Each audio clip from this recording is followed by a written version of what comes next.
이 햄버거 가게에서 뭐 사 먹어야지 이거 주는 거예요. 그리고 또 제 손에 이런 줄자를 하나 가지고 왔습니다. 한번 보세요. 자, 김 장로님 한번 보세요. 이거 뭐예요? 줄자. 오늘은 요 왕관과 줄자에 얽힌 이야기를 우리의 삶과 빗대어서 하나님 말씀에서는 우리의 이런 왕관과 또 줄자의 얽매인 그런 삶을 어떻게 말씀하고 평가하고 계신지 우리가 같이 하나님 말씀 같이 살펴보도록 하겠습니다. 옆에 있는 우리 가족들의 얼굴을 바라보시면서 참 잘 왔습니다. 또 예배 시간에 은혜 많이 받을 수 있기를 바랍니다. 이렇게 한번 인사해 보실래요? 은혜 많이 받을 수 있기를 바랍니다.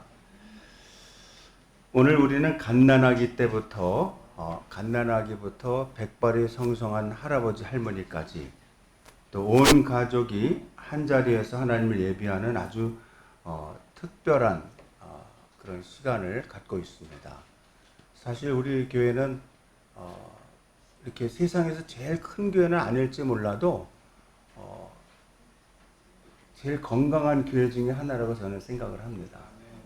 여기 4대가 같이 모여 있고 또 모든 것을 다 갖추지 않았는지는 몰라도 적어도 우리는 하나님 앞에 진심을 다해서 진정성을 가지고 예배하고 있다. 또 그런 공동체다. 그렇게 생각을 합니다.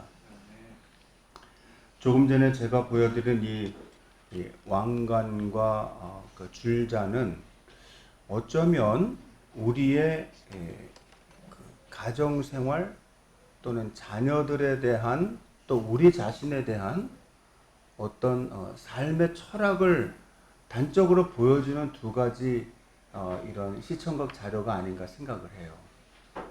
우리는 늘 사람들 이렇게 줄 세우기를 좋아합니다.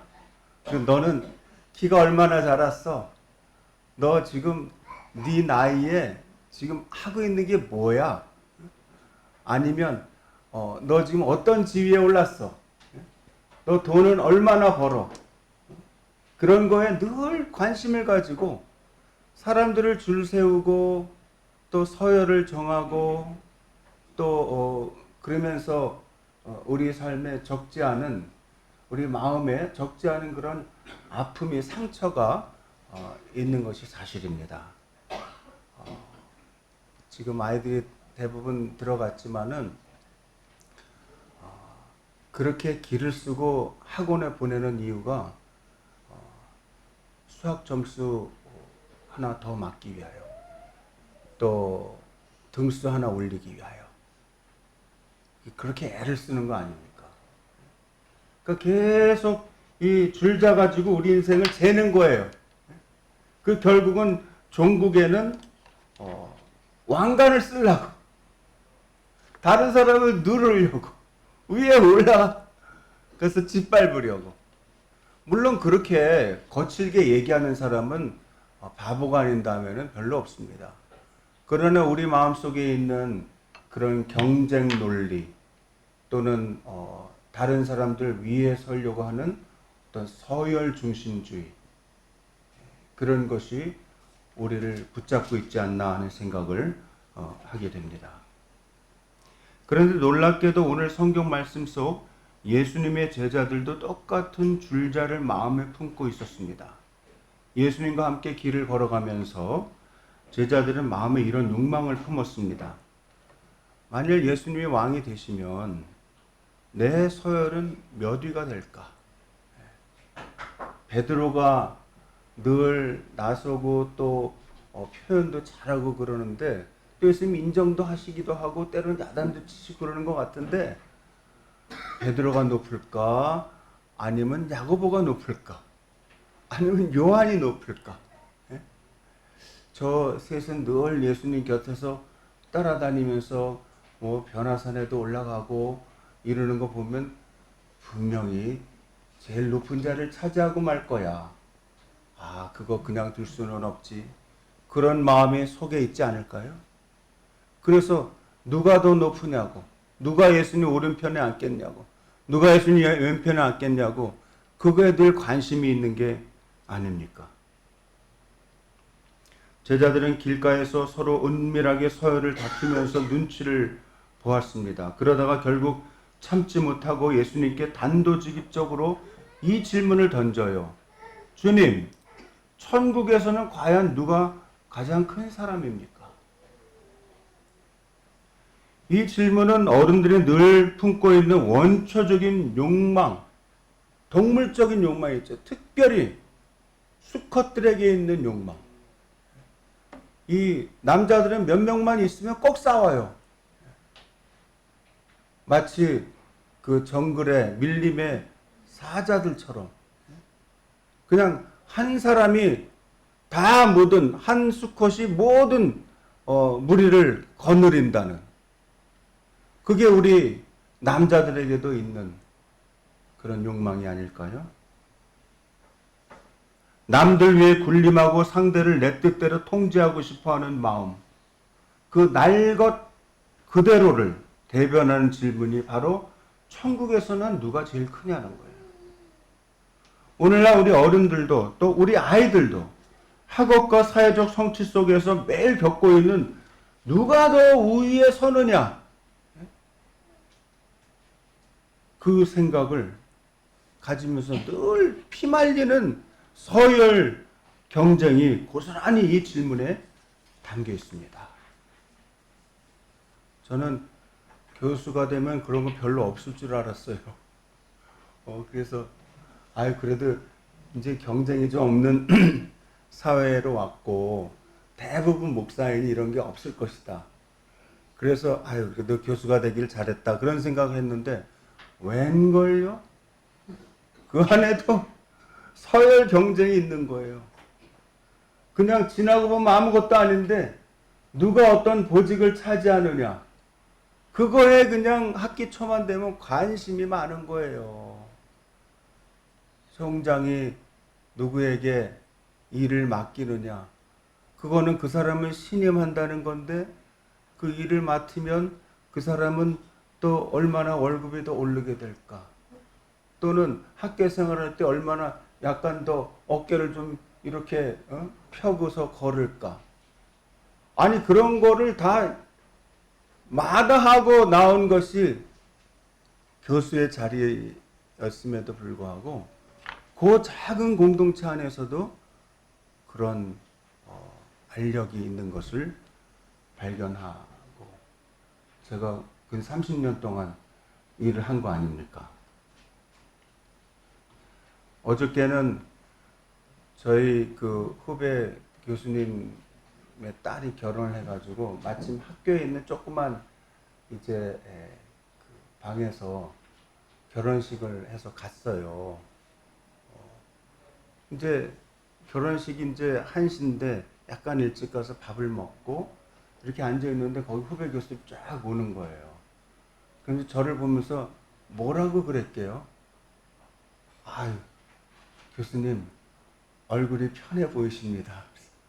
그래? 그럼 내가 잘 지내고 있다는 거네. 그랬더니 굉장히 편안해 보이세요.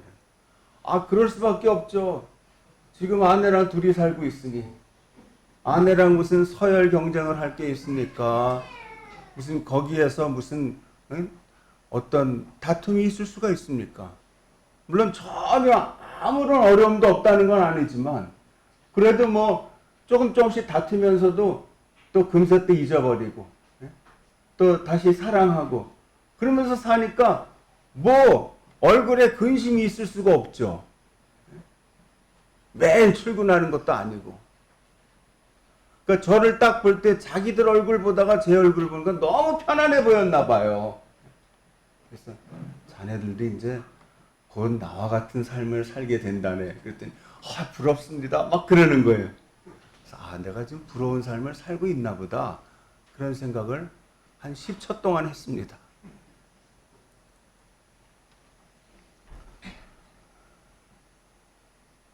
서열 다툼으로 씩씩거리는 제자들 앞에서 예수님은 어떻게 행동하셨을까요? 또 그 예수님 곁에 있던 다른 이들이 만약에 오늘날의 똑똑한 어른들이었다면 어떻게 얘기했을까요?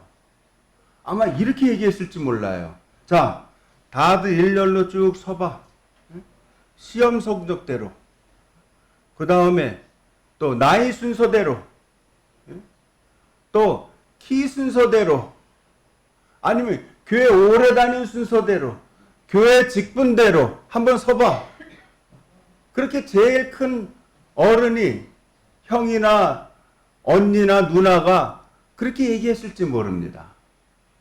하지만 예수님은 제자들의 그 교만한 줄자를, 마음에 있는 줄자를 한순간에 꺾으시고 완전히 충격적이고 파격적인 말과 행동을 하셨습니다. 예수님은 군중들 사이에서 전혀 주목받지도 못하고 아무도 쳐다보지도 않던, 그렇게 크게 관심을 주지 않던 작은 어린아이 한 명을 불러내셨습니다. 그리고 나서는 수많은 어른 제자들의 한가운데 가장 주목받는 영웅의 자리에 그 어린이를, 가장 주목받지 못하는 미미한 존재로 여겨졌던 그때 당시에 어린이에게 이제 주의를 집중하신 겁니다. 그리고 단호하고 엄숙한 목소리로 이렇게 말씀하시는 거예요. 진실로 너희에게 이르노니 너희가 돌이켜 어린아이들과 같이 되지 아니하면 결단코 천국에 들어가지 못하리라. 아멘. 파격적인 말씀입니다. 어린아이들과 같이 되지 않으면 결단코 천국에 못 들어간다는 거예요. 그러므로 누구든지 이 어린아이처럼 자기를 낮추는 사람이 천국에서 가장 큰 자니라. 어린아이들과 같이 된다는 게 무슨 뜻이냐? 예수님 자신이 이렇게 표현해요. 어린아이처럼 자기를 낮추는 사람이 어린아이처럼 되는 거라는 거예요.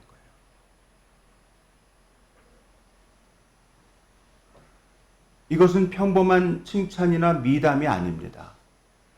당시 사회에서는, 오늘날도 그런 면이 없지 않아 있지만, 어린아이는 사회적 권리도 없고 스스로 생계를 꾸릴 힘도 없어서 인구조사에도 들지 못했고요. 또 가장 약하고 미미한 존재로 모든 사람은 그렇게 인정하고 있었던 거예요. 그런데 예수님은 그런 약하고 힘없는 어린아이를 온 세상이 지켜보고 관심을 갖는 세상의 무대 정중앙에 세우시면서 하나님 나라의 가장 위대한 존재는 이 어린아이들이라는 거예요. 이 파격적인 말씀은 정말 그때 당시 서열 중심의 세상, 또 저마다 왕관을 쓰고자 하는 그런 이 사람들의 지배 욕망에 찬물을 끼얹는 그런 파격적인 말씀과 삶의 철학이었던 것입니다. 이 말씀은 사실은 구약에 이미 예언된 말씀이에요. 사람들이 읽고도 그런 말씀이 있었는지 기억조차 못하는 말씀 있죠. 오늘 읽었던 시편 8편 2절에 이렇게 나와요. 주의 대적으로 말미암아 어린아이들과 젖먹이들의 입으로 권능을 세우셨으며 이는 원수들과 보복자들을 잠잠하게 하려 하심이니이다. 어린아이들과 젖먹이들의 입으로 권능을 세우셨다는 거예요. 세상에 권력자들이 권능을 세우는 게 아니고 무슨 큰 자리에 있고 많은 예산을 움직이는 힘 있어 보이는 사람들이 권능을 세우는 게 아니고요. 어린아이들과 젖먹이들의 입으로 권능을 세우신다는 거예요. 세상은 거대한 전차와 칼, 웅장한 목소리와 힘센 권력자들의 목소리로 굴러가는 것처럼 겉으로는 그렇게 보입니다. 그래서도 그렇게 싸우는 거 아니에요. 누가 권력을 쟁취하는 정당이 될 것이냐, 누가 권력자가 그 위치에 올라가서 제일 꼭대기에 올라갈 것이냐. 마치 그렇게 되면 모든 것을 자기 손아귀에 다 쥔다는 것처럼 그렇게 세상이 돌아가지 않는다는 거예요. 그렇게 보일 뿐이라는 거예요.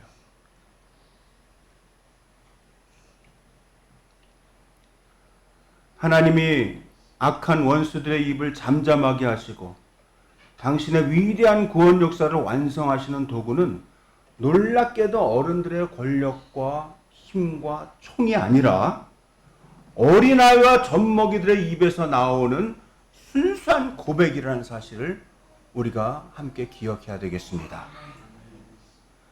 여러분, 갓 태어난 젖먹이와 기어다니는 아이들을 가만히 생각해 보세요. 아기들은 스스로 마트에 가서 장을 볼 수도 없고 요리를 할 수도 없으며 돈을 벌 수도 없습니다. 만약 부모님이 젖을 그 아기들에게 먹여주지 않고 안아주지 않으면 단 하루도 살 수 없는 연약하고 힘없는 존재가 어린 아기들입니다. 그래서 아기들이 할 수 있는 유일한 해결책은 뭐예요? 배고플 때 빡빡 울어대고 자기가 아플 때 나 아파요 라고 말도 할 수 없어서 그냥 막 우는 게 어린아이들이 할 수 있는 유일한 해결책 아니에요.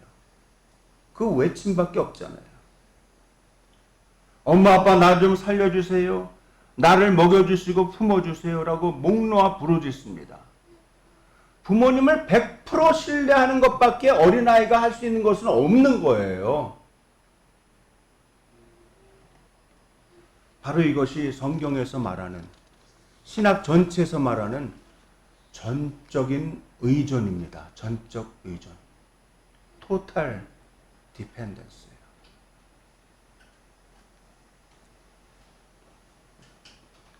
(20세기의) 신학자 중에 잘 알려진 칼바르트라는 사람이 이 영적인 비밀을 깊이 통찰했는데요. 그가 이런 얘기했어요. 어른들은 자신의 종교적인 지식, 대단한 도덕적 실천, 헌신과 노력을 바벨탑처럼 쌓아올려서 하나님께 닿으려고 해보지만 사실은 그거 갖고 되는 게 아니라는 거예요. 말은 안 하지만 속에는 하나님, 제가 이만큼 공부했고 이만큼 헌신했으니, 제가 이만큼 헌금했으니, 제가 이만큼 교회를 다녔으니 저를 좀 알아주셔야 됩니다. 그러면서 하나님 앞에서도 자기 의의를 자꾸 드러낸다는 거예요. 의의 줄자예요, 줄자. 자꾸 이거 마음에 있는 줄자를 하나님께 자꾸 줄자를 들어서 제가 20대까지 여기까지 했고요. 또 40대까지 여기까지 했고요. 또 60대, 70대, 80대까지 여기까지 했는데요. 또 나머지 제가 100세까지 여기까지 하겠습니다. 하나님 저를 받아주실 거죠? 그러면서 자꾸 흥정을 한다는 거예요.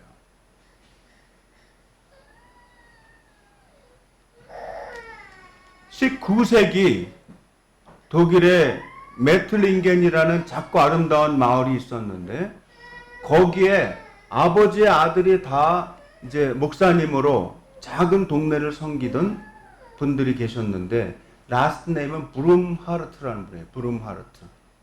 요한 크리스토프 브룸하르트. 또 그 다음에 아들 크리스토프 프리드리히 브룸하르트 목사님이 이제 아버지의 대를 이어서 작은 교회에서 목회를 하고 계셨어요. 근데 그때 당시 유럽의 교회는 대부분 다 권위주의에 사로잡혀 있었던 거예요. 어른들이 어험 하면 아이들은 그냥 숨도 못 쉬고 꼼짝도 못 하고, 애들이 있어도 괜찮은데 울어도 괜찮은데, 난 예배 시간에 아이들이 이렇게 칭얼대는 게 너무나 듣기가 좋아요. 쉬지 말고 나으시기 바랍니다. 그러려면 결혼을 먼저 해야 되겠죠.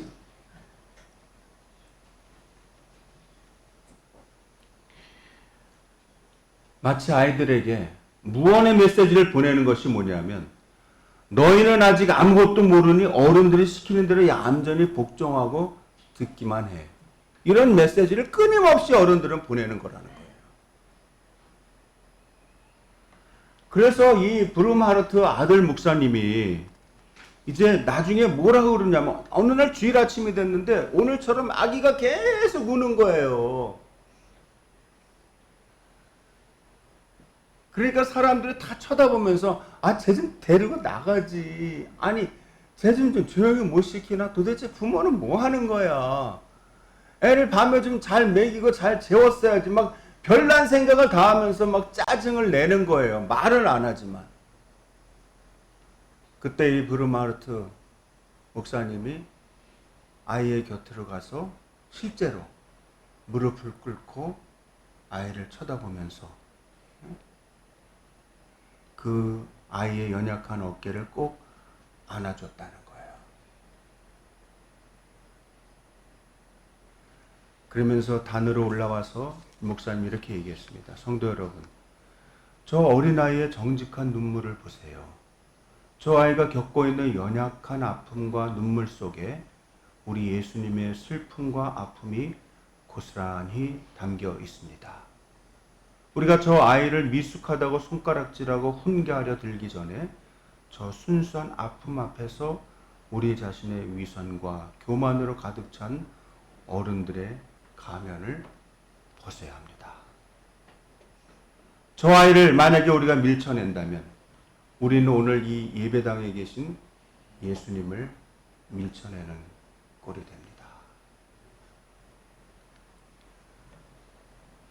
책에 기록하기를 그 순간 성인 어른들의 가슴이 심장이 쿵 하고 내려앉는 것과 같은 경험을 했다 그래요.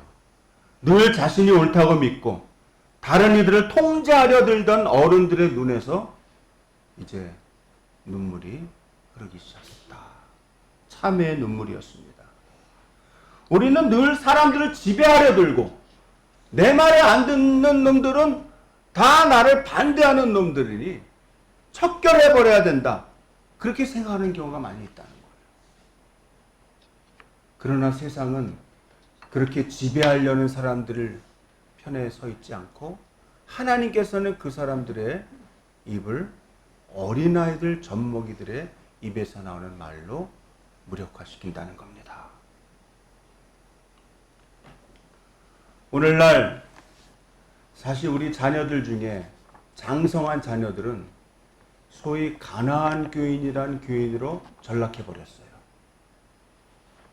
어렸을 때는 엄마 아버지 손을 잡고 교회를 나왔지만 나이가 먹은 다음에는 그 가나안이라는 건 안나가의 이제 어떻게 보면 좀 풍자적인 표현이잖아요. 나는 예수님을 마음으로 믿어요. 근데 나는 나더러 교회 가라고 얘기하지 마세요. 그래 교회는 제가 선택하겠어요. 그렇게 얘기하는 자녀들이 적지 않다는 거예요. 혹자는 우리나라에 가나안 교인이 200만 명이 있다는 거예요. 200만 명. 왜 그런 현상이 벌어질까요? 그건 어찌 보면 우리 교회를 오래 다닌 어른들, 부모, 할머니, 할아버지들의 일말의 책임이 있는지도 모릅니다. 우리는 늘 우리 품에 자녀들을 품고 통제하려던 게 아닙니까? 이제는 통제의 줄자를 내려놓고 그 아이들에게 너 공부 잘하면 말 잘 들으면 여기서 예배 잘 드리고 주일학교 잘 나오면 네가 궁극적으로 나중에 왕관을 쓸 수 있어. 남의 밑에 가서 굽신거리지 않고 너 똥찌개지지 않고 너 떵떵거리면서 돈 잘 벌면서 살 수 있다. 남을 지배할 수 있어. 교회를 다니면서도 그런 세상적이면서도 아주 정글의 삶의 원리를 우리가 교회에서도 가르친 결과가 아닌가 생각을 합니다.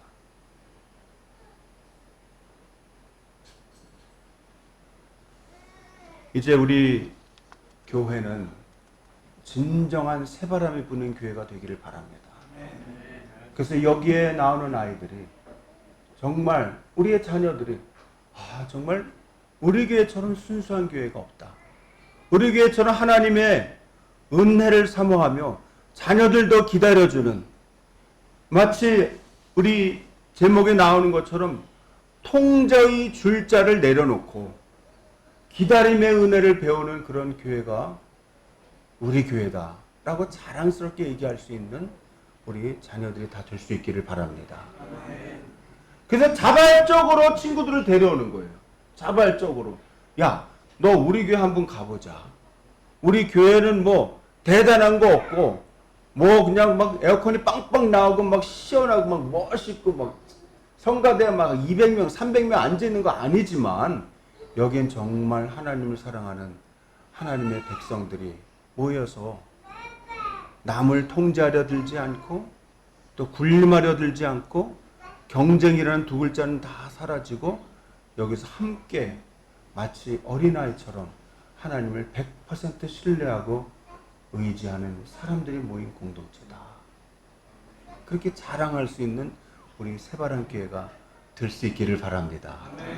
너 여기에는 목사님들 간에도 그런 어떤 지배하려는 마음이 전혀 없다. 대표 목사님 모시고 또 설교 목사님들, 또 부목사님, 또 모든 성도들, 장로님들이 힘을 합쳐서 교회를 같이 떠받들고 하나님의 나라를 이뤄나가는 건강한 교회가 새바람 커뮤니티 교회야 라고 지역 사람들에게 아주 자랑스럽게, 그러나 교만하지 않게 소개할 수 있는 교회가 우리 교회가 되고 또 그런 모든 성도들 되시기를 축원합니다. 아멘. 기도하겠습니다. 하나님,